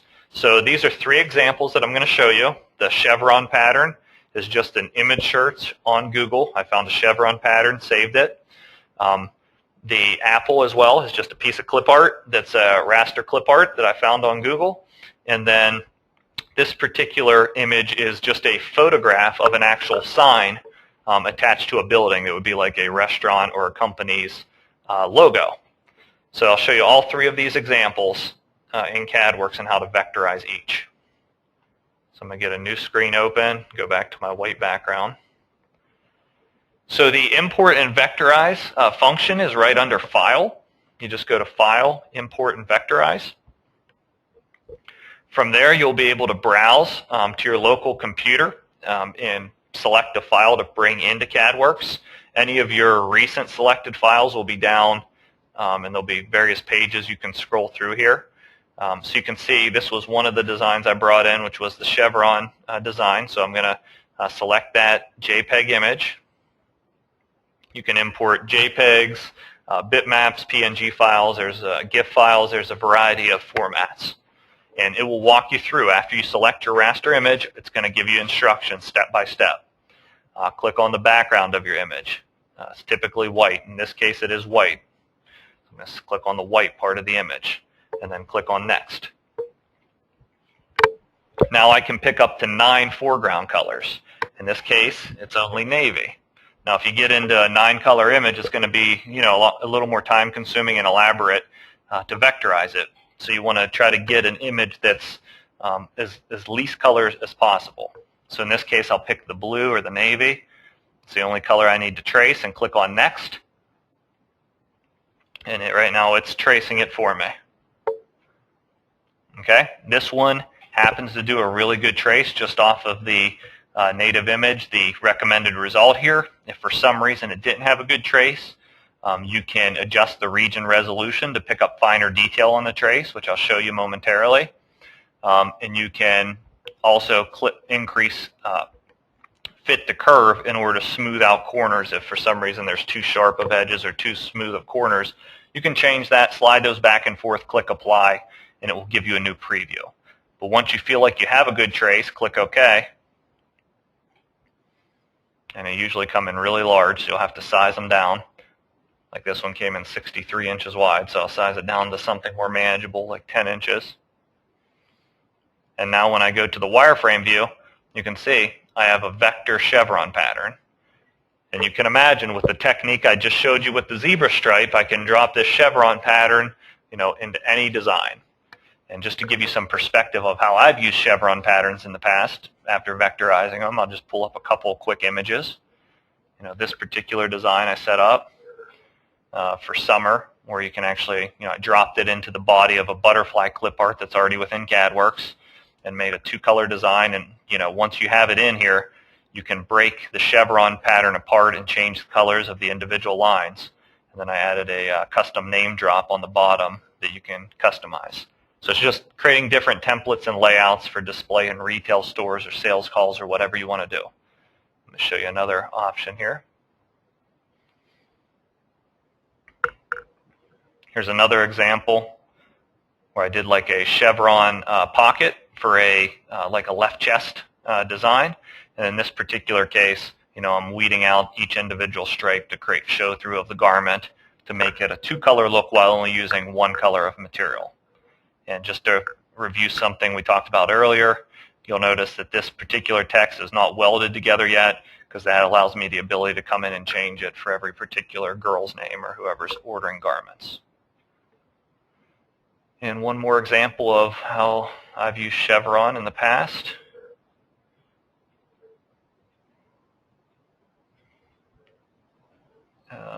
Boom, here we go. This would be an example where a lot of techniques that we've covered I've used in this design. Number one is we used the chevron vector. You can see here, do you remember when I created a contour around an image and then kind of punched it through a background design? I've done that here with the pink heart in the center. Created the contour, punched it through the chevron pattern, and then deleted the background. And then likewise, I've dropped a piece of text in here. Now, in order to make this customizable long term, I didn't convert this over to what I want to say. I maintained this as a font and didn't kind of break it apart and break it down from there, because if for some reason the kid that wants to order this, their initial isn't an R, it allows me the ability to double click on it. Maybe it's a J or something. I can click on J. And just for visualization purposes, I made the contour color white rather than actually punching it through the heart, because I didn't want to punch through the initial and then have to recreate everything. So instead, I just created the outline of white, which allows me to kind of visualize this to a customer without having to recreate the whole design every time. And when I talk about visualizing, I'm just going to undo that to get it back to the original R here. When I talk about visualizing, what I mean is when you have a design created in here, it doesn't always need to go out in the form of cut lines. You can actually export from CadWorx as a raster file, like a JPEG format, and I can add a watermark that says, let's just say Josh's Tees. I can export it as a JPEG, and now I can, send a preview of this to my particular customer with the watermark on it, and so they can approve it or make design modifications. A JPEG attaches easily to an email. Anybody can open it from their PC or Mac. And I'll show you some more things about visualizing in a moment. But anyways, that's how I use the chevron pattern, and vectorizing helps for different patterns and prints you find. We'll go from simple to most complex. So next I'm going to show you the apple. Just a basic clip art image. Once again, you go up to File, Import and Vectorize. Find the clip art image. This particular file came over as a PNG, which is why it has a transparent background. So if there's no background color, you just click Next. Now I can select up to 9 foreground colors. Don't make the mistake of trying to select every shade of green in this color gradient. Select something in the middle and call it a day.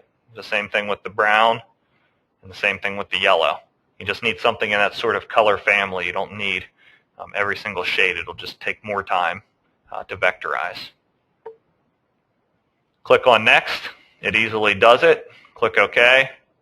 And when I zoom it to fit and go to the wireframe view, you can see all my cut lines are there. And it's ready to cut and heat apply or integrate as part of, world's best teacher design or whatever you want to do. And of course, once you have it over here, you can break it apart by colors. If I want it to be a red apple, it's pretty easy. It's not actually red, it's cardinal, but there you go. Okay. And then the cool thing is, when you vectorize something in CadWorks, it maintains the color properties of the file, which means it assigns the green to the green part, the brown to the brown part. So when I actually send it over to VectorCut, instead of just seeing a single color, it sees all of the colors for separating and cutting by color. It sees the red, the green, and the brown that happened during the trace process. All right, and then for my last example of vectorizing, unless there's more questions, I'm going to take this photo of a sign, which is going to take the longest. So this would be an example if you took a photo of a business card or a customer scanned in something and wanted you to put it on a shirt, which happens to all of us. This would be one way to do that. You would try to take as straight on photo as you can. In this case, I'm going to select the white as the background because I only want to cut this text out. I don't care about the wooden wall that it's on. So that sort of off-white color is the background. And then for the foreground, I only have this maroon color. Click Next. It's going to take some work on this one, so it'll take a few seconds, but a lot easier than manually tracing it. All right, so we can see it did its best. It's a pretty complex image, so it didn't get all the details under the center of the A in Boat or the center of the E in Reynolds. So remember, if I change this region resolution, it'll increase the value for smaller regions. So if I reduce it, I'm going to get a better trace. So let's try it at 4. It'll pick up more detail in the trace is what I mean. And I'm going to look to see if it picks up the center of that text at the bottom. There we go, much better. So now it's picking up the center cut lines on all that text. There's a lot of noise around here that I'm going to have to get rid of, but that's okay. This is a good trace of the image I want. Click OK. Let me zoom out here. It comes in all as one image, so now I need to break this apart because obviously I don't want to cut all this madness. So I go to Shaping, and I can break it apart. Colors wouldn't do anything for me. I probably want to break this all the way down to regions. Don't really want to delete the center of an A or the center of an E, but I do want to delete all the mess around it. So let me try regions first.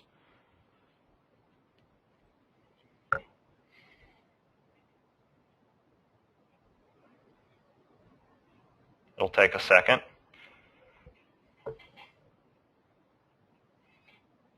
Okay.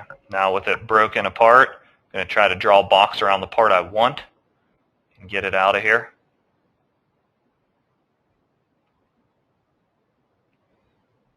Zoom out.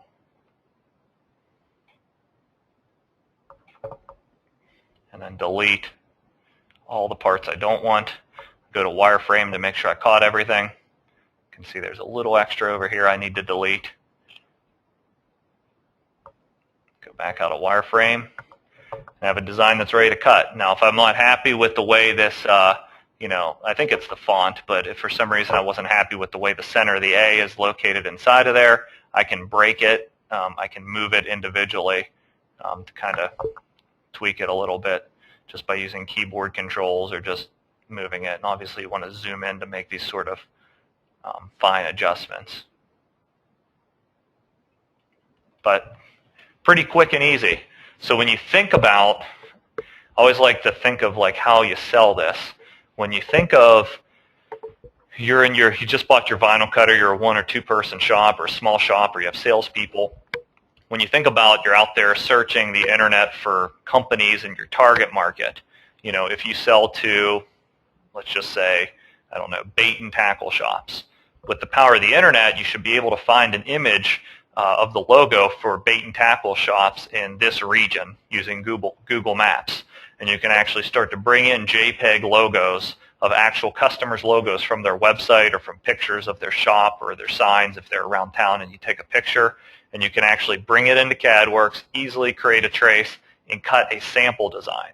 Remember, with CAD Cut, it's cost effective to cut one design. It's been proven over and over in marketing that when you send out a marketing piece or a postcard or a letter addressing it to the actual person's name through variable data printing, lands more sales, converts more customers. So how powerful would it be if I created a sample shirt or even just applied this out of whatever material I want on a sample piece of fabric and sent it to Majestic Mountain Restaurant and Marina and said, you know, want to introduce you to our company, we do custom apparel, want to give you this shirt as a free sample, something like that, and then follow up with a sales call. So just a lot of power with being able to vectorize, being able to cut one-off images when you think about the sales process and marketing. All right, let me look at questions. Okay, so Mike asked, how small or thin is too small to cut effectively? Does it depend on the cutter? It absolutely depends on the cutter, and it depends almost even more on the actual blade itself and the material you're using. All three of those things work together. So if you have a cutter that has a servo motor instead of a stepper motor, you're going to have better cut detail just with how the machine communicates. So Roland GX24 and Graphtec CE6000 are great for that, and the high-end GCCs for small detail. Also, if you want to do detail, use fashion film. It has a very sticky backing, good for fine detail. You saw the detail I did on those shoes. It's awesome for that. Glitter flake, obviously, you're not going to be able to do as fine of detail. And then, of course, sharp blade equals better results. Okay. Wow, you guys are coming in with the questions. Okay. If you don't have sound, there will be a recording. So we'll send you the recording for logging in. Thank you. Okay, so a question from Mendy is, how do I split text for a sweatshirt over the zipper? So let's just do it with what we have on the screen. If I wanted to group this together, I need to group it all back together. And let's just say the sample is a zip-up hoodie or something like that. CadWorks has an easy split front option, which is good for going over a split front for like a baseball or a softball jersey that buttons up, or for zip-up garments like a jacket or a hoodie. So all I need to do is select it, and let me remember here, double-click it, and then I'm going to go to Add Effect, and Split Front is actually underneath the Effects menu. It's its own folder. You can see there's things that overlap from left to right, right to left, or that split right up the center. So in this case, for a zip-up hoodie, which was the question, I click Split Front 1, which is right up the center of the design. Open it. It'll create a cut line directly down through the center of the design. I can program, if I want it to be a 50-50 split versus a 40-60, depending on how the layout is for your particular design. And click OK. And you can probably see here, if I zoom it, that it's going to break up my design so I can heat press it on. A lot to learn about heat pressing. That's why you have to attend all the Stahls TV classes, but you'd use a heat printing pillow for this application to make sure the zipper sinks down into the pillow for even application.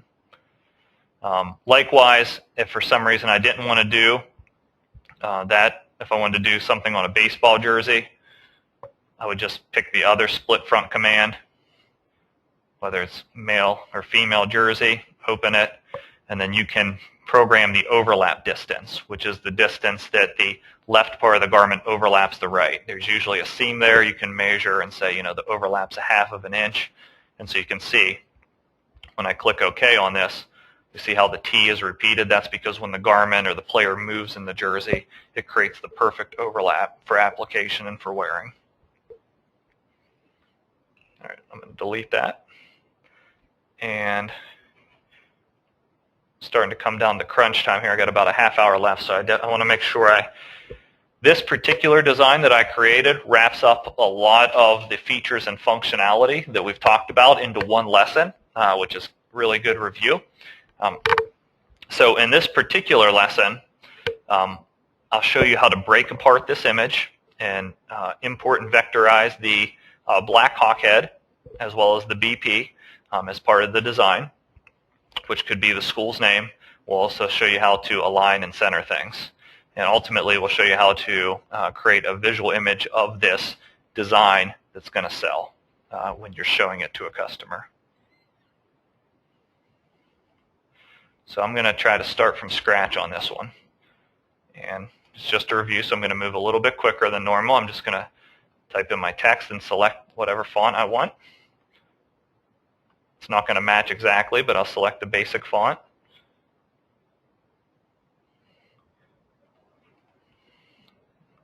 Click OK. It drops on the screen. I'm going to duplicate that text because I want to do Hawks underneath. And I'm just going to double click on it and make it say Hawks underneath. And I'm going to do that out of a different font. It's going to complement it. I don't like the spacing in between those characters, so I can adjust that down. Bring them a little closer together. And then, of course, you can make individual adjustments here if I want it to fit. If I want to change colors, I can do a quick color change within CadWorks. Now, if I wanted to add that sort of lines or dimensions, I can bring in a square or shape. And there is a quick shape button as well if you want to add a shape. Within CadWorks, you can click on Add Shape to drop in a quick shape. But I'm just showing you how I would create something from scratch into a sellable design. Make a duplicate copy of that. I'm going to bring it down below. Make another copy just for some style. Maybe a little bit smaller. Once I have everything how I want it, I'm going to select it all, and I'm going to align it all by the center. Now, if I wanted to bring in kind of personalize this with a particular school logo, with a hawk head in place of the A, I'm going to first break this apart by regions. Select the black and break it apart by regions. And that'll allow me to get this A out of here and leave me a space to drop in that hawk head. Now I need to bring in the hawk head, so I can go out and find one. I can add one straight from CadWorks. In this particular case, I took the black hawk logo, the actual hawk head, from a school website, so I could be using their particular mascot instead of just a random one from the CadWorks collection. Although there are some nice ones there, it's not theirs. So I can go to Import and Vectorize. I took a trace of the hawk head here, or I'm sorry, I took the actual image from their website. Select the background, select the foreground. Notice the center of the eye. I've done this one before, this is why I know. It didn't pick it up on the first trace, so I'm just going to decrease that region resolution. Hopefully it picks it up this time. We got it. Click OK. Size that down to fit within my design. Now remember, it looks really cool. I don't think it would look as cool if I sized it small so it didn't overlap. I don't think that looks as cool as if I make it a little bit more proportional with the letters, even though it's overlapping. But what happens when I do that? Let me delete this A first. I go to a wireframe view. Now the hawk's cutting over the C, but you know how to fix that, right? All we're going to do is select those items, all three that are overlapping, do my little weld command. Now I'm getting beautiful cuts on that. It's all integrated together. If I wanted to drop the BP in here, which is the initials of the school, I'm going to import and vectorize the BP, which is already here.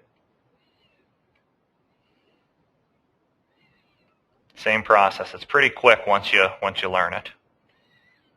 It's a good trace. Click OK. Just going to size it down to something so I can drop it within the context of my design.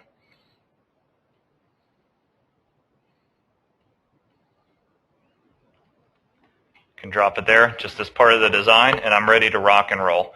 Now I want to visualize this to the customer. Before I do anything, I'm going to save it. That way I can bring it up later when the customer approves and places a big order, BP Hawks. Save it. And now when I want to send it to the customer, I can kick out a JPEG. But what would be even cooler than just seeing the image would actually be seeing the image on the garment that I want to sell them, or on a variety of styles of garments that I may want to sell them. So in order to do that, we need to click over to this transparent background, because we want to create an image that doesn't look like a big white box around the outside of it. We want to create it on a transparency. So I go to a transparent background. Now when I export it, I'm going to export it as a PNG file. And just name it BP Hawks 1. I'm not going to add a watermark because I want it to look really good visually. Click OK. It drops down here.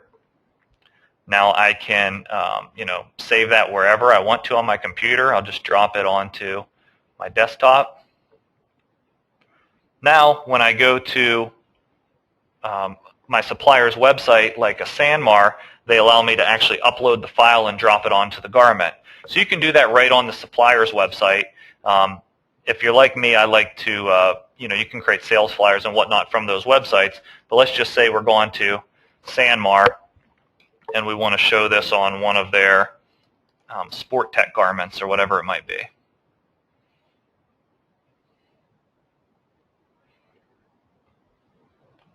So we'll just grab this. So it's on this shirt. What I can do is I can upload the logo right here. I'll show you how to do that. Choose your own logo. Click here.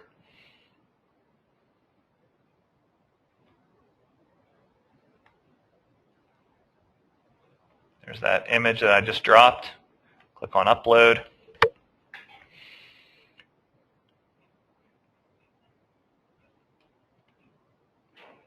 Increase the size.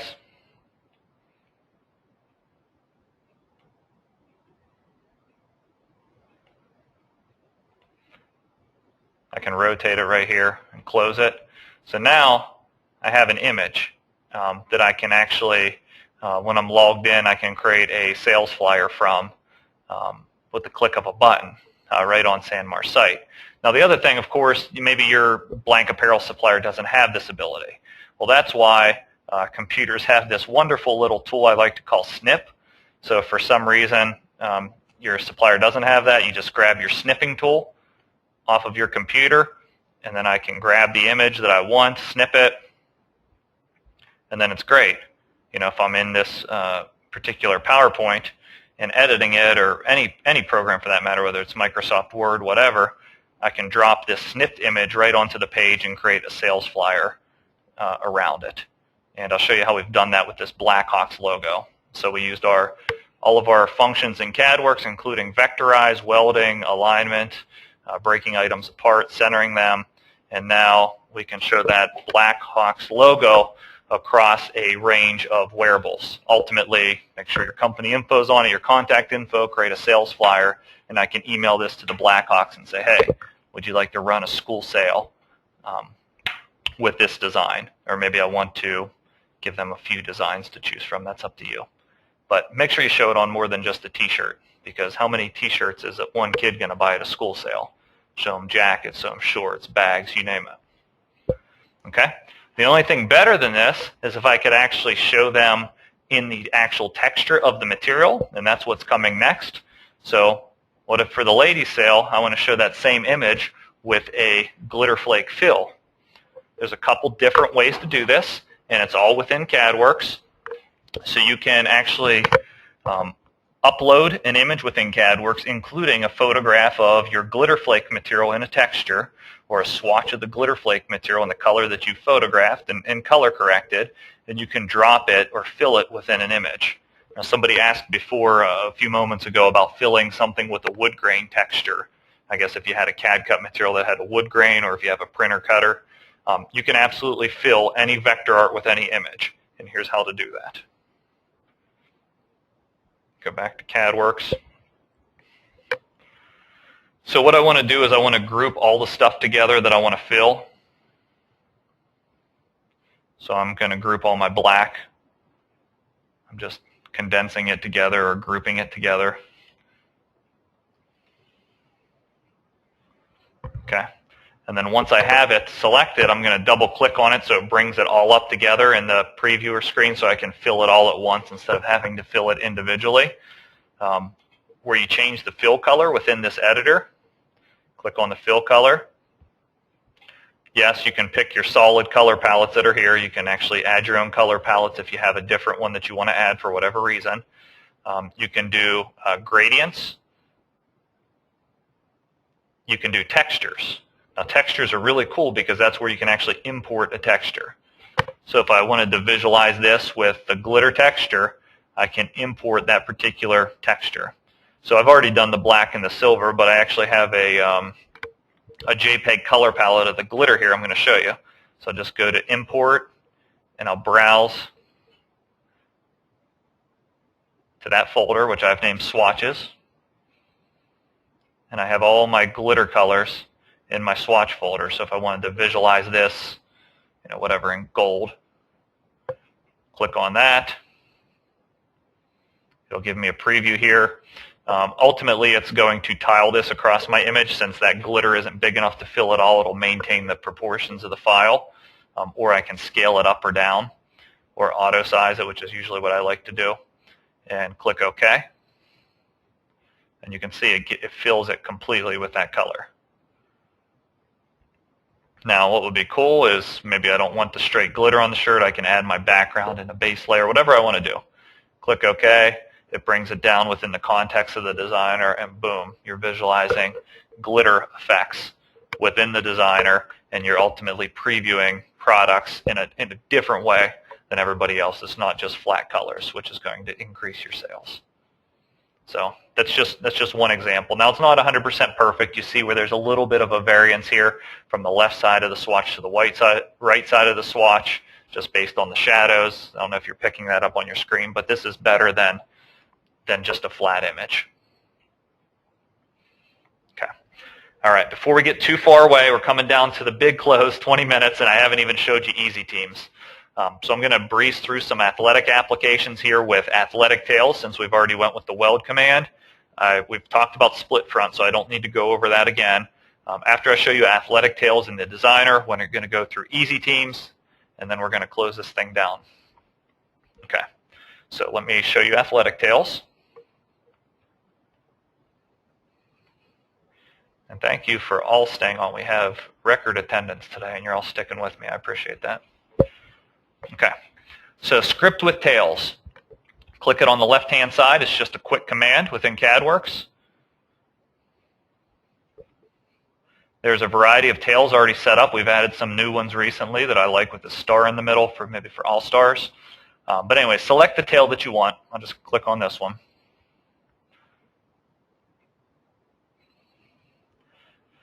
From there, we've kept the text independent from the tail. Once again, this is so you can change the name of the team or whatever you want it to say. But the real thing you'll have to do is once you change the name of the team, you'll have to weld it together. So if this isn't for the athletics, maybe this is for the Rockets. There's a variety of script fonts you can use within the font folders. I'm using ScriptJet by Stahls, which is one of the easiest to work with and most popular script fonts.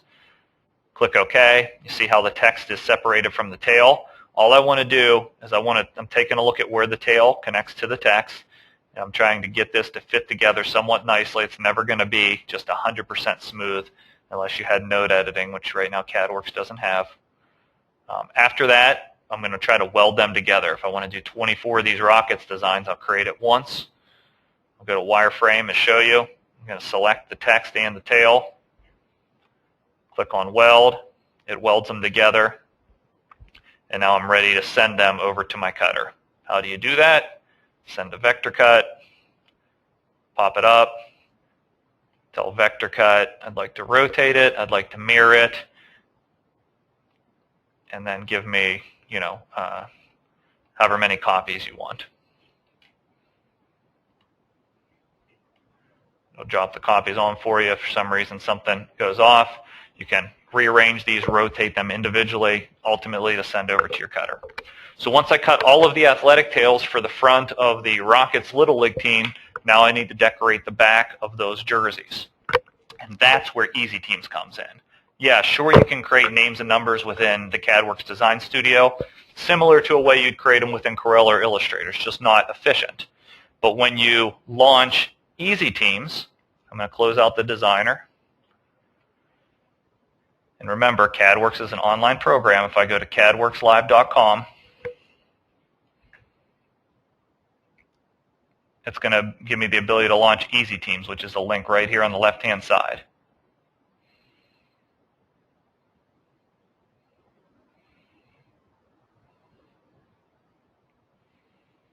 Sorry, my computer speed's catching up here. Let me look at the questions while it's working.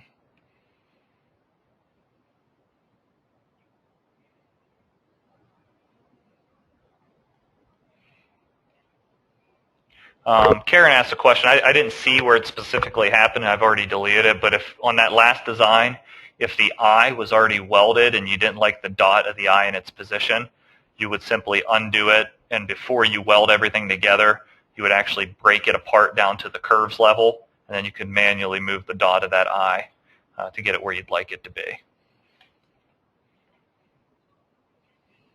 Berkeley asks, does Stahls offer the JPEG of the color swatches?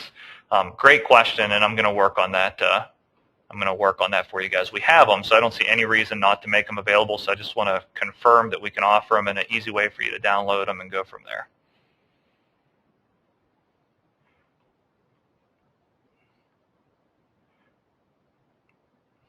Yeah, a bunch of questions about that. So I will work on that for you. Okay, so let's go through Easy Teams here. All right, so I've launched Easy Teams. It's already up for me. Within Easy Teams, for my names and numbers, I can do a variety of things. I can create them from scratch. I can just create player names. So I click on Create Player Names. And if I wanted to do Jones, Ellsworth, Robinson, Harris, you name it, just type in all your names with a space in between each one. Click OK, and it will drop them into a list for you where I can preview each one. Likewise, if it wasn't just names, maybe I want to do names and numbers. I click on Create Player Combos.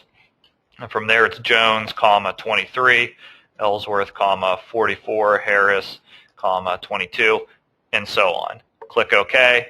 It drops all of the combos down for you. Now, one of my favorite things about Easy Teams is that you can apply a style to an entire roster at once. So if you have these all selected, your whole roster list, I can actually go to the Style tab up in the top, and I can edit the name style of all the items selected, which would be everything in my list. And if I want this to be more of an athletic font, I can go to my Stahls font folder, assign a Stahls athletic font to everything in the list. I can also, of course, arch every name in the list, add a second color to every name in the list. I'll just show you how to arch real quick. It's under just the arch effect. So anyways, it's really cool. You click OK, and then when I start to zoom in on every name in the list, you can see every name is arched and every name has the new font. Consequently, I can also edit the number style of all the items as well. Odds are you probably want it to be the same font. So I can select the same font, click on Open. If I want it to be 8-inch numbers for baseball jerseys, that's fine. If this is for football, I can make 10-inch numbers or whatever size you want all the numbers to be. Click OK, and it will update every single combination in your list. The other cool thing you can do is, for some reason, I like this particular style and I want to offer it as a stock option, and I'm going to call it, style XYZ, I can save this particular name style and this number style with all of the effects that have been added to it, so I can recall it later. So a lot of people will save styles by the actual name of the team or the league that they're decorating for. That way, if they need to decorate for the Smithfield Youth League next year and they get a particular style, they can just pull it up and recall it under their login. There's a lot of options once you create your full list. I can set up a global width constraint. One of my favorite features is that, let's just say this is going on the back of a football jersey, and there's a certain seam structure that only allows me 10 inches wide for the names. I can set a global width constraint for everything in my list at 10 inches wide. So when I look at a name like Ellsworth that's a little bit longer, it'll bring it down to 10 inches wide, so it makes sure that I'm not going to be going over the seams or outside of the structure of my jersey. Likewise, you can set a gap space. So right now I have the name and number gap at 1 inch, which means the bottom, if I drew a straight line across the bottom of the H and the E here and connected, the distance between that and the top of my number, I have at 1 inch. If I'm decorating a jersey that requires a 2-inch space, maybe because of a seam or the sport I'm decorating for, I set a 2-inch space up. That way when I cut it, weed it, everything's pre-spaced. It's up to you if you want to cut things like that. It makes it really easy for layout. Being a little more experienced in layout and not having a problem with that, I usually like to set my name number gap at something really small, basically so I can just run scissors through, because I'm not willing to waste the material in the gap space. I'd rather trim them apart and lay them out, lay the numbers out, and then lay the name out at the heat press. As long as I'm not trying to lay out individual letters, I'm cool with laying out a whole name and a whole number set together. The other thing, once you do all this, you can of course output it, you can save it, you can export it to vector cut, which takes it over to the same cutting software we've been talking about, or you can export it as a PLT file to import it into your local cut driver for cutting. Also, if you can get your teams to provide you a roster list, you can actually import the roster from a TXT file.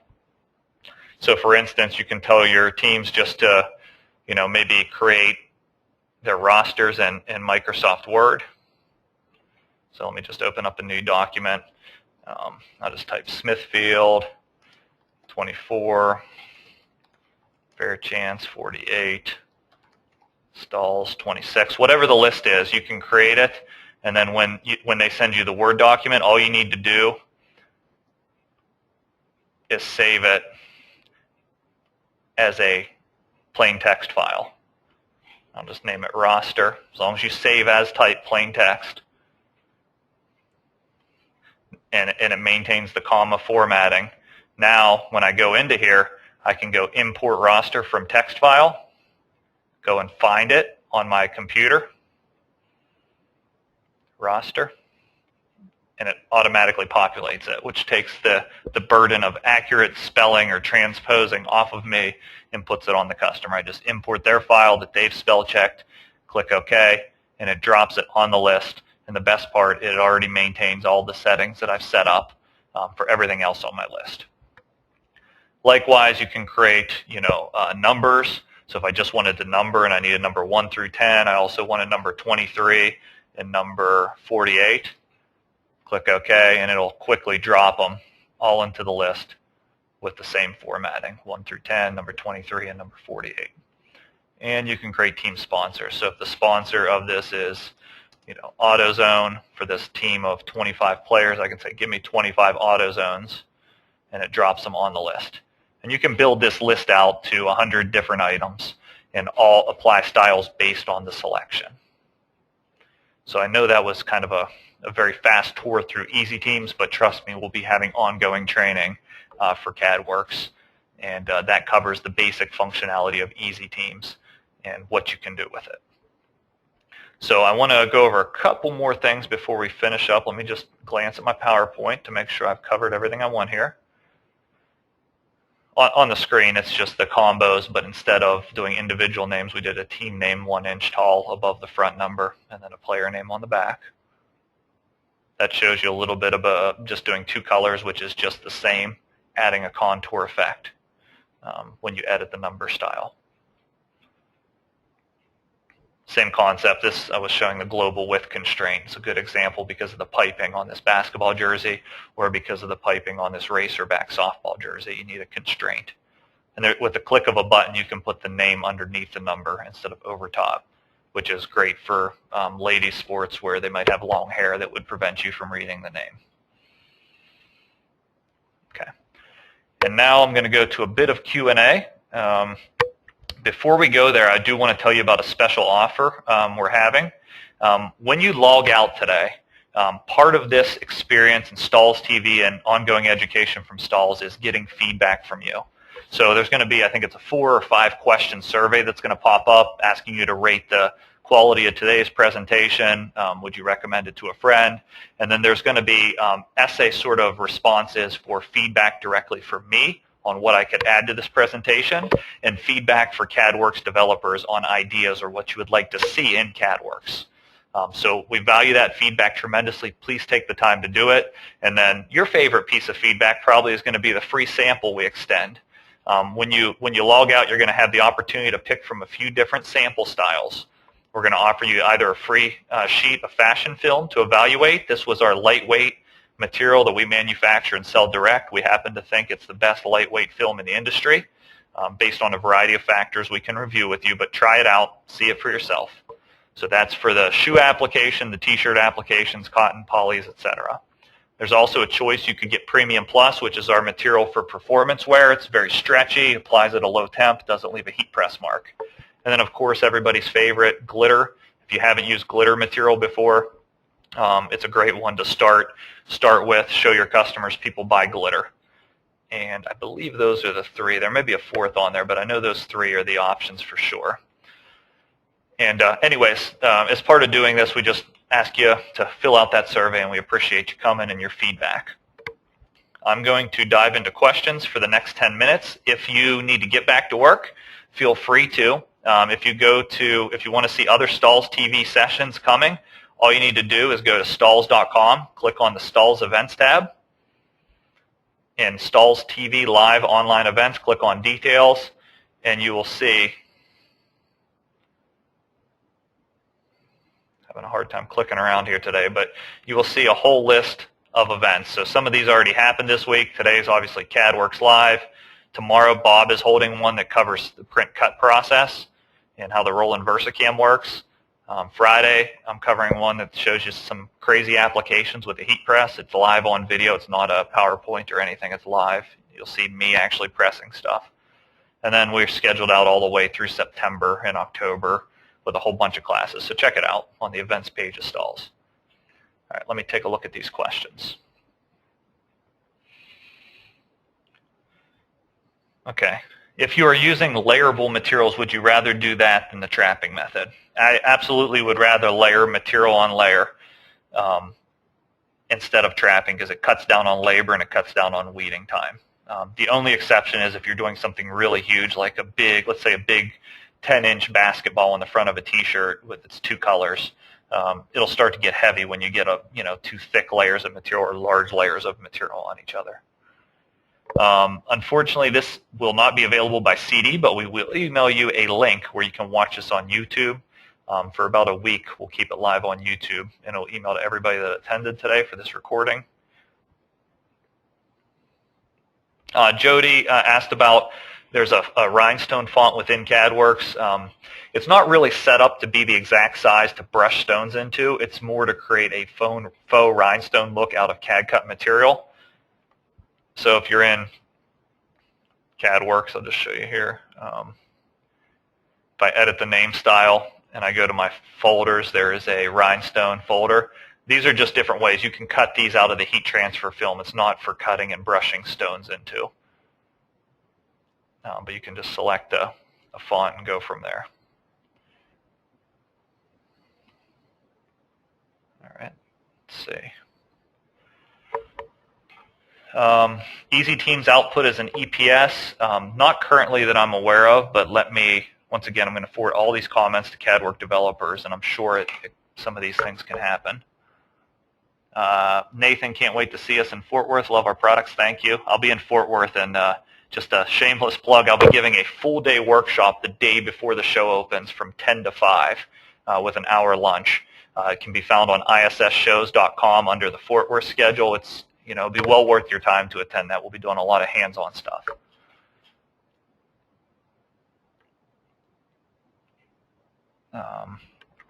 Where did you get the snip feature? If you just go under the search command under your computer, odds are you already have a snip feature. Just search for snip, and you'll see a program called the snipping tool that's stock on most PCs that I'm aware of, or at least that I've used. Will you be considering rhinestone feature for brushing stone software in the near future? Leave it in the feedback for the CadWorks developers. It's something that's growing and obviously is very interesting to us, so please leave the feedback. Nothing on the immediate development that I know of. Am I coming to ISS Orlando? I will be in ISS Orlando. We don't have a workshop, but I do have 2 classes from 8:30 to 10. I think it's on the last 2 days of the show. So look forward to meeting anybody there. There is a webinar on pricing. Michael asked, there's a webinar on how to calculate costs and selling prices that will release onto the schedule. I think that's scheduled for October, November. Does this program have a pen tool? I'm not sure I understand. Just for Sean, for freehand drawing, I assume you mean, just to clarify that. If that's what you mean, no, it does not, unfortunately. It has some basic node editing in vector cut, but it's not something to just draw from scratch.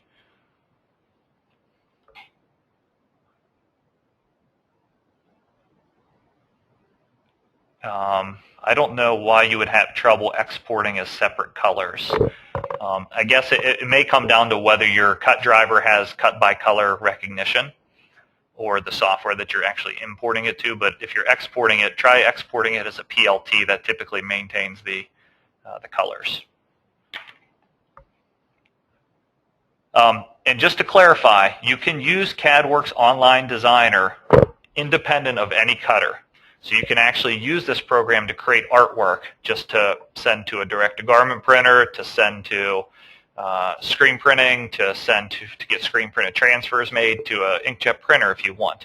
Also, if you have a cutter that's not supported with vector cut, you can use your standard cut driver and still use CadWorks to design and export vector formats. It is possible to load 2 different cutters on vector cut. You just need to have them set up under different ports. For decorating a vinyl cinch pack, I recommend, it's not going to be washed, so you can pretty much use any material that'll stick, but Gorilla Grip 2 or Thermo Grip are both guaranteed for nylon durability. The best all-around material for t-shirts, for logos, is definitely fashion film, in my opinion. Premium Plus feels lighter on the shirt, but it's sometimes tough to cut detail and doesn't have that sticky backing that people seem to love for left chest logos and detailed cutting that fashion film does have.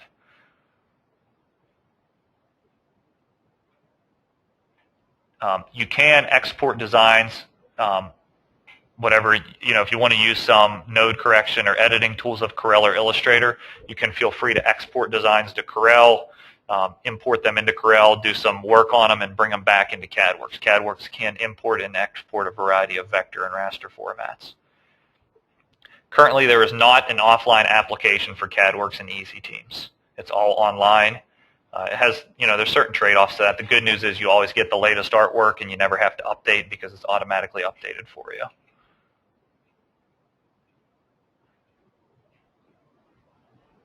You can import PDF images, yes. All right, appreciate all the questions. They're just rolling and rolling in. So there's no way I'm going to get to all of them today, but I will certainly read all of them and leave additional questions if you have them in the feedback. We'll do our best to get back to all of you guys in the coming days here. Once again, I need to wrap this up because I'm out of time with GoToWebinar. So thank you for attending this Stahls TV session. I hope to see all of you at the Stahls booth at a trade show in the future, or see you at the next Stahls TV online event. Have a great day.